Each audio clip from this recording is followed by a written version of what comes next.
I was pregnant. He's our third child, and we had 2 girls. And I went to adoration at St. Thomas Church here in the diocese. And I asked God that if he would please bless us with a son, that we would give him back as a priest. And I just remember that so clearly. And so in my heart, then I found out it was a boy, and he's the 3rd Fred. And so there was a lot of pressure to name Christian Fred. But just I felt strongly in my heart, as silly as it sounds, that he should be named Christian Joseph after our Heavenly Father first.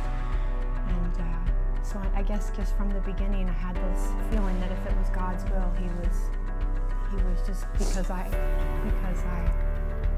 even put it in words, I'm messing it up. Probably just your intention, but then through the years he would come to Amy and ask questions about it. I mean, he would never really come to me, maybe once, but for the most part he would come to you. It's not a story we told him, because we would never want the vocation to be something that he felt that was how we were going to make him happy. We wanted authentic, so that was something we kept between ourselves, but we would see little things as he grew up, things that were just different, or things that he would say. So there's still a long way to go, but we pray that's what God has in store for him. You just need to know that there were times when he asked or was fearful of the call, would you say? Yes. Even as a young kid, what do I do with this? And now to see where he is today, you know, that he wrestled with it for a while and followed through the grace of God, and then who knows what happens, like I said, 7 years from now. But he came back from the Holy Land, and a parishioner had very generously enabled him to go, because with a big family it's hard to afford these things, and brought him on a pilgrimage to the Holy Land. And he came back, and we were having a big family dinner to celebrate, and he was giving everyone, all the little kids, little souvenirs, and telling his grandparents. He was blessed to have both sets of grandparents there as well. And then it came time he said, "Mom and Dad, I have a gift for the 2 of you." And it was just a piece of paper, and we opened it up, and it said, "Future Seminarian." And that's pretty neat. It was the best gift that we could have. We were all, the whole family was crying. Yeah. So it was wonderful. Seeing them this close by, when people complain about priests not knowing how families work just because they're celibate, and these priests are raising my son from this point forward, and they're doing a much better. They're doing a much better job. But it's the tangible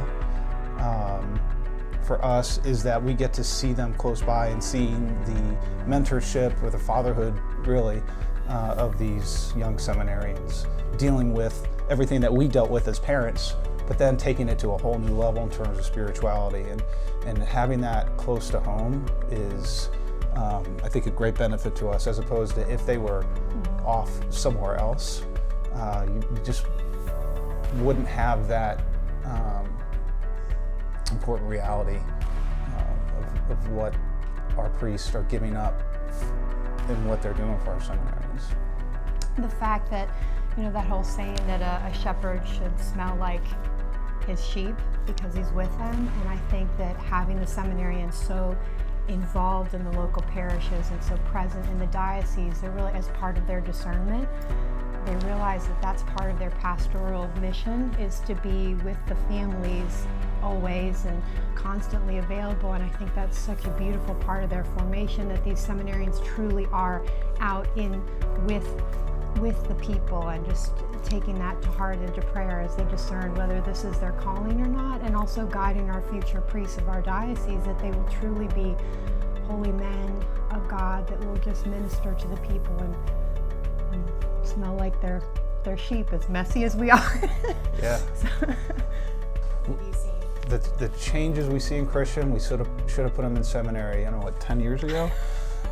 They're amazing. It's amazing. You mention that a lot. Right.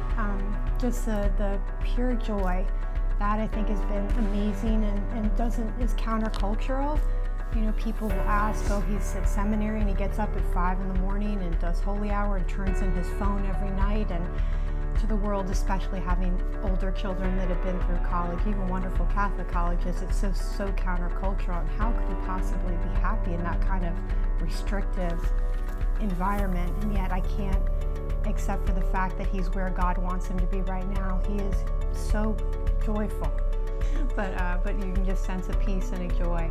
And just taking even the daily tasks to prayer, so we can see that. The priests at the seminary, the rectors at the seminary are just forming their minds, their souls, their hearts. They make sure that they have physical activity to just, keep their body in shape, and the things that Christian will come back and share with us that he's learned either in conversation or in class. It just blows our mind. It's so amazing, and the way that they care about the boys, and I just think that's so beautiful. They've established that kind of relationship with seminarians. I think the most important thing is just having the adoration in the house, and the emphasis on being present in front of the Eucharist on top of that fatherly love and care has been unbelievable. Humbled by the diocese and thankful to the diocese for what they've done. And the priests in our lives that have reached out and cared about our children and our families, and continue for all the families in this diocese. We're forever grateful, and all the people who have just been in this with us, St. Joseph College Seminaries, all the families, that just really makes us feel like one body in Christ, just praying these boys to hopefully be beautiful and holy priests in the future.